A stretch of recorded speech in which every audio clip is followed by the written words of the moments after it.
لا اسألکم علیہ اجرا، میں نے تم پہ جو احسانات کیے، احسانات کیا؟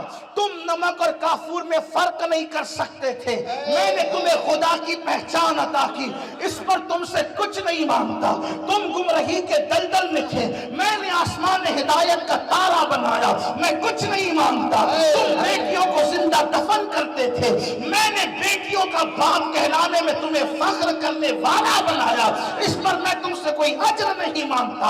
اللہ اکبر، قرآن کے سانچے میں تمہیں ڈھالا، اس سے اس پہ کوئی اجر نہیں مانگتا، تم آدمی تھے، انسان نہیں تھے، میں نے تمہیں وقار انسانیت عطا کی، اس پر تم سے کچھ نہیں مانگتا، شعور بندگی عطا کی، نہیں مانگتا کچھ، احساس زندگی عطا کی، نہیں مانگتا کچھ، ماؤں کے ساتھ زنا کرنے والوں کو ماں باپ کا ادب بتایا، اس پر کچھ نہیں مانگتا، تمہیں کھانے پینے رہنے سہنے کا طریقہ بتایا، اس پہ کچھ نہیں مانگتا، حتیٰ کہ فرشتے بھی تم پر رشک کی نظر ڈالتے ہیں، تمہیں اس قابل بنایا، اس پر کچھ نہیں مانگتا۔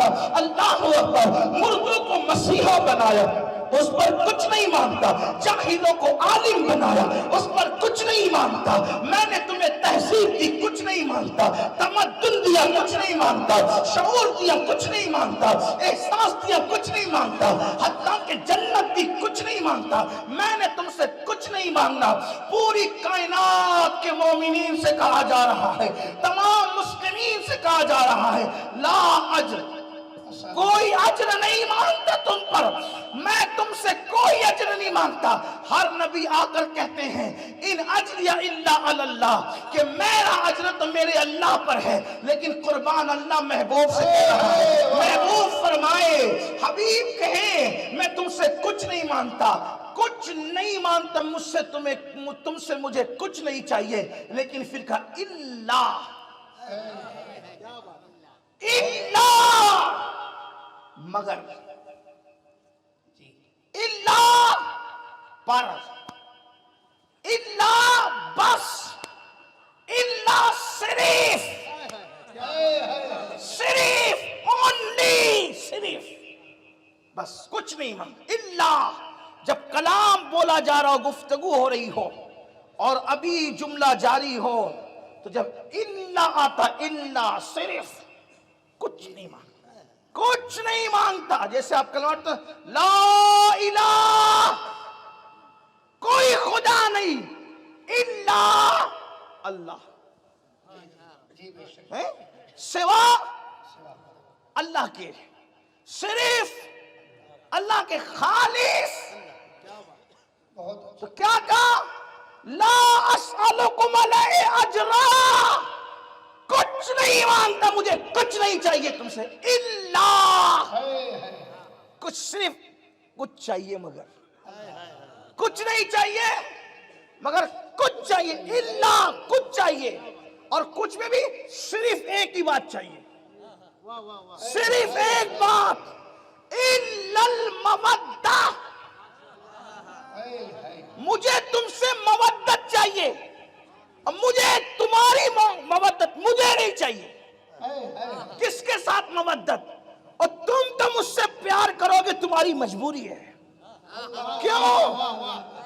کیونکہ جب تک تم مجھ سے پیار نہیں کرو گے تم مومن ہو ہی نہیں سکتے۔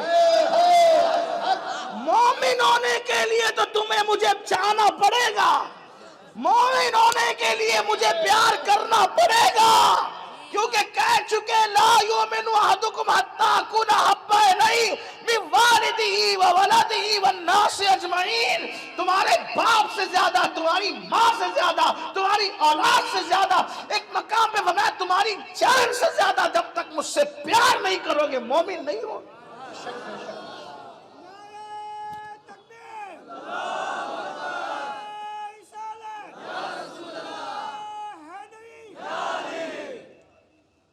کوئی مومن بننا چاہیں تو اس کے لیے لازم ہے حضور کو چاہے، تم تو چاہو گے ان کو، اور جو مجھے چاہے گا اب میں اس سے کچھ چاہتا ہوں، جو مجھے چاہے اس سے میں کچھ چاہتا ہوں، الا المودۃ فی القربى، میں صرف اس سے ایک چیز چاہتا ہوں اور اتنی چاہتا ہوں کہ تم میری اہل بیت سے محبت کرو،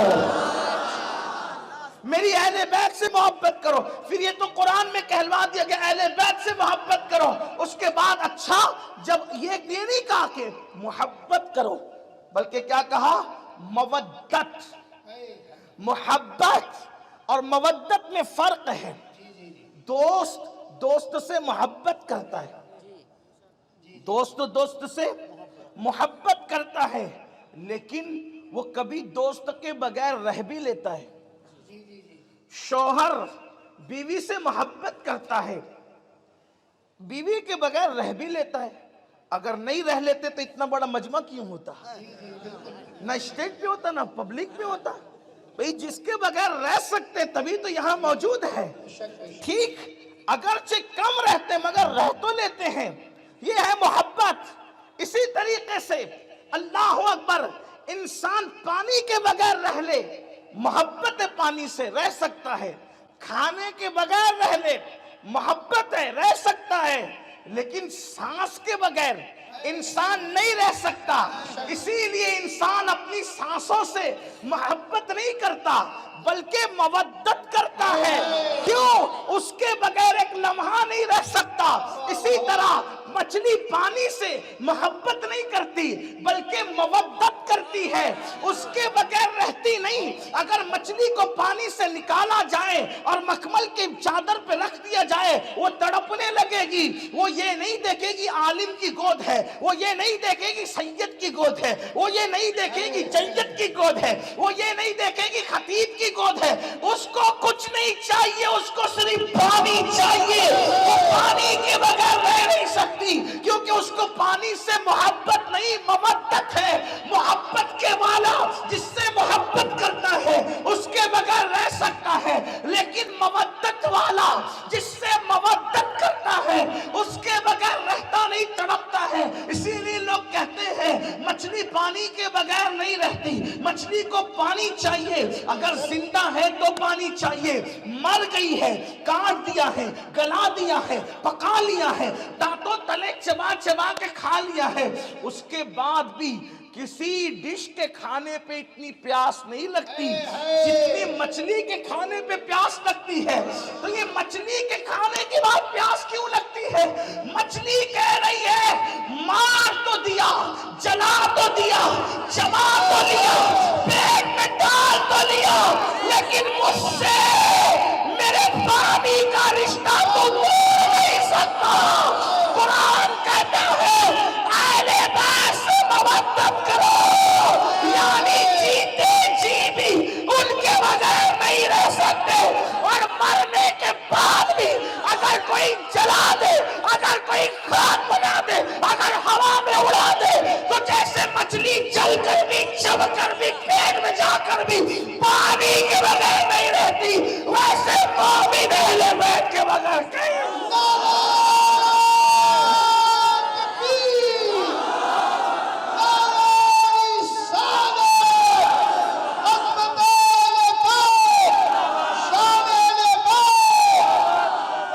مودت کا حکم دیا, ان کے بغیر نہیں رہ سکتے.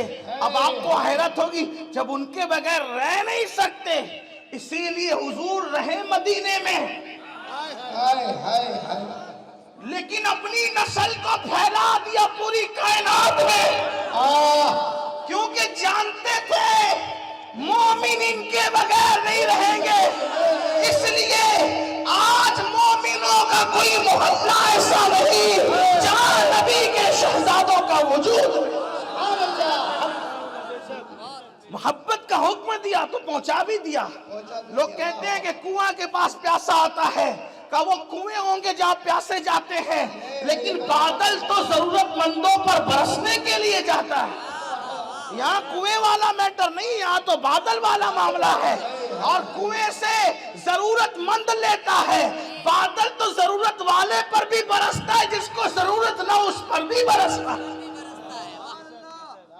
انفی اتشم و سخاک آدم, اے گیسوے پاک اے ابر کرم, برسن ہارے رم جھم دو بھود ادھر بھی گرا دا, لکا بدرن فی بالوجہل اجمل خط حال ما زلف ابر اجل تورے چندن چندرو پرو کنڈل رحمت کی بھرن برسا جانا. سبحان اللہ. وہ تو بادل والا معاملہ ہے.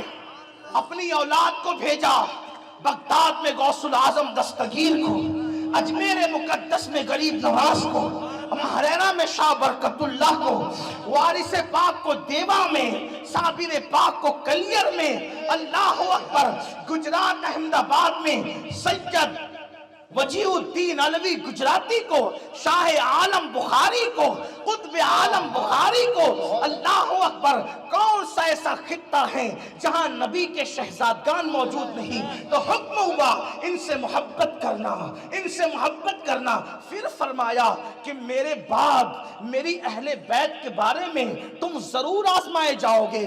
پھر کہا اذکرکم اللہ، اذکرکم اللہ، اذکرکم اللہ، میں تمہیں اللہ کی یاد دلاتا ہوں فی اہل بیتی، میری اہل بیت کے بارے میں. حضور نے جگہ جگہ فرمایا. پھر فرمایا فتنوں کا دور ہو، لوگ گمراہی کے دلدل میں پھنسے، لوگ اپنی اپنی طبیعت کے مطابق کہیں جا رہے ہو. آقا فرماتے ہیں میں تم میں دو بھاری چیزیں چھوڑ کے جا رہا ہوں، ایک میری اہل بیت ہے اور ایک اللہ کا قرآن ہے. ایک اللہ کا قرآن ہے، ایک اہل بیت ہے. میں دو چیزیں تمہارے درمیان چھوڑ کر کے جا رہا ہوں، ان کا دامن مضبوطی سے پکڑنا. آقا نے کیا فرمایا؟ ان کا دامن مضبوطی سے پکڑنا. جب تک تم ان کو پکڑے رہو گے تم گمراہ نہیں ہو سکتے.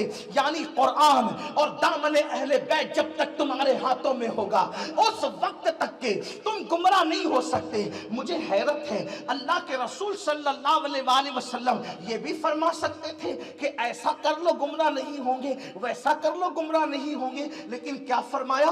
قرآن اور اہل بیت کا دامن پکڑ لو، گمراہ نہیں ہوں گے. اور پھر کیا فرمایا؟ ان سے محبت کرنا. محبت کرنے کا مطلب کیا؟ آج میں آپ کے سامنے کچھ باتیں کہنا چاہتا ہوں، اگر کوئی بات کڑوی ہو تو ذرا معاف بھی کر دینا، لیکن آپ سے کہتا ہوں محبت کا حکم دیا. اب محبت کا حکم کیوں دیا؟ نمبر ایک، جو جس سے محبت کرتا ہے، توجہ کرنا، جو جس سے محبت کرتا ہے وہ اس کی نقل کرتا ہے. توجہ کرنا، توجہ کرنا، جو جس سے محبت کرتا ہے وہ اس کی نقل کرتا ہے. پھر فرمایا اس سے ان سے محبت کرنا، جو محبت کرتا ہے جس کی، اس کی نقل چلنے میں بھی. مثال کے طور پہ آسانی کے ساتھ آپ سمجھ سکتے ہیں، جس کے بولنے کا لہجہ جس کے اندر پایا جائے، یعنی جو جس کی نقل کرے، سمجھ جاؤ یار اس کے اسٹائل میں بولتا ہے نا اس سے محبت کرتا ہے، اس کے اسٹائل میں چلتا ہے نا اس سے محبت کرتا ہے، اس کے اسٹائل میں بال رکھتا ہے نا اس سے محبت کرتا ہے. مثال کے طور پر سچن کے عاشقوں کو پہچاننا کوئی مشکل نہیں، اس کی طرح کمر مٹکا کر کے چلے گا، سمجھ جائیے کہ اسی سے محبت کرتا ہے، اسی لیے اس کی نقل کرتا ہے. یعنی کہ جس سے محبت ہوگی اس کی نقل بھی ہوگی، کبھی بولنے میں، کبھی چلنے میں، کبھی اٹھنے میں، کبھی بیٹھنے میں. میری قوم کے جوانوں، ہمارے نبی نے ہمیں ہیرو سے محبت کی بات نہیں کی، ہمارے نبی نے ہمیں کرکٹروں سے محبت کی بات نہیں کی، ہمارے نبی نے ہمیں اداکاروں سے محبت کی بات نہیں کی. کیا فرمایا نبی سے؟ کیا کہلوایا گیا؟ الا المودۃ فی القربى، اگر مومن بن کے رہنا ہے میری آل سے محبت کرو. یا رسول اللہ، جب کوئی آپ کی آل سے محبت کرے گا تو اس کی نقل بھی کرے گا، تو حضور یہی تو چاہتے ہیں. فرمایا جا رہا ہے گویا کہ مجھے اپنی آل پہ یقین ہے، جب سب بگڑیں گے، اوروں کے بچے شراب پیئیں گے، میرے بچے راتوں کو مصلے پہ گزاریں گے. اسی لیے تو آپ کو میں پوچھنا چاہتا ہوں، اب ذرا توجہ کرنا، رسول اللہ کی اولاد میں جتنے متقی گزرے آپ سب کی فہرست بنائیے، ایسا کوئی لا کر دوسرے کی اولاد میں بتائیے. جب مثال کے طور پہ توجہ کرنا، 40 سال تک عشاء کے وضو سے فجر پڑھنے والا یہ رسول اللہ کی اولاد میں ہے. حضور کی 70 سال تک زمین کو پیٹ نہ لگانے والا، رات اور دن جگ کر خدا کو منانے والا معین الدین اجمیری آپ کو کسی اور کی اولاد میں نہیں ملے گا، وہ محمد رسول اللہ کی اولاد میں ملے گا. اسی طرح اگر ماموں نے کہہ دیا جا کے لنگر کھلا، 12 سال تک کھلا کے خود بھوکا رہنے والا متقی صابر کلیہ نبی کی اولاد میں ملے گا، کسی اور کی اولاد میں ڈھونڈ کے بتا دو. میں کہتا ہوں چراغ نہیں, جاؤ سورج لے کر کے ڈھونڈ کر کے بتاؤ. اپنا جنازہ خود پڑھانے والا نبی کی نسل میں ملے گا, نبی کی اولاد میں ملے گا, کسی اور کی اولاد میں نہیں ملے گا.